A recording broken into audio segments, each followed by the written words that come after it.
Eh bonjour à tous, c'est Monsieur Émergence. En chair et en os et en chair, et ouais. Alors de nouveau, voilà, on est dans la bagnole.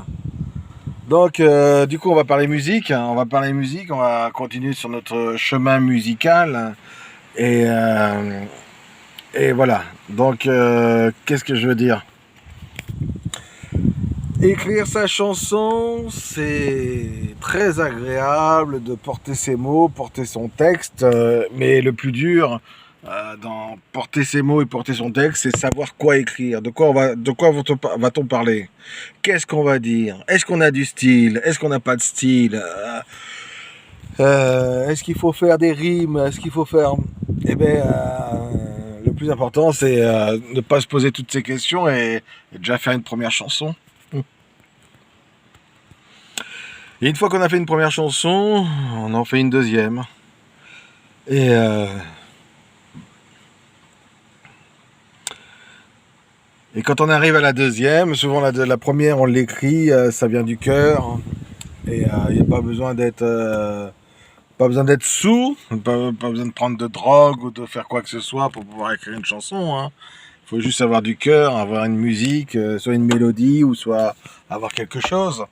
Et, euh, Et quand on a quelque chose qui nous plaît, qui nous convient, et surtout quand on a le cœur qui nous convient, eh bien on se met à écrire cette chanson qui vient du cœur.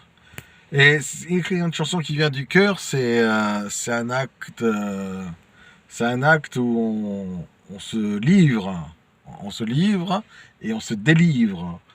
Et si on le montre aux autres, on se livre et on se délivre devant les autres. On reste toujours caché parce qu'il y a la mélodie, il y a les textes et il y a cette chanson-là parce que quand on le fait en général, eh bien, on se cache toujours un petit peu, quoi. Derrière nos mots, derrière notre mélodie, derrière notre refrain. Le refrain peut être une façade. Ou derrière le refrain, on peut y cacher aussi différentes vérités qui nous révèlent à nous-mêmes, mais sans y mettre toute la vérité de nous-mêmes, mais une vérité qui nous parle, qui nous émeut dans le cœur et qui nous porte dans notre cœur.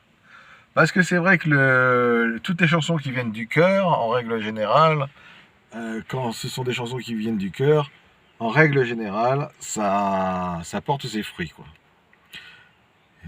Et le plus dur, c'est de trouver sa voix, et puis une voix qui correspond, qui vient du cœur, et pour pouvoir justement l'écrire, cette chanson. Alors oui, quand on écrit déjà la première, on est content, on est heureux d'écrire la première chanson, et des fois, ben voilà, on n'est pas satisfait, mais on essaie, voilà, le tout, c'est de pas être satisfait de soi-même, mais c'est déjà de se prouver à soi-même qu'on est capable de faire une première victoire par rapport à nos propres limites. Déjà, faire une première victoire par rapport à nos propres limites, c'est déjà la plus belle des victoires. Et parce que vous voyez, des fois on se voit pas, et des fois on se voit. Des fois on se voit pas, et des fois on se voit. Et des fois on se voit aussi pas tout le temps de la même façon que l'on voudrait se voir.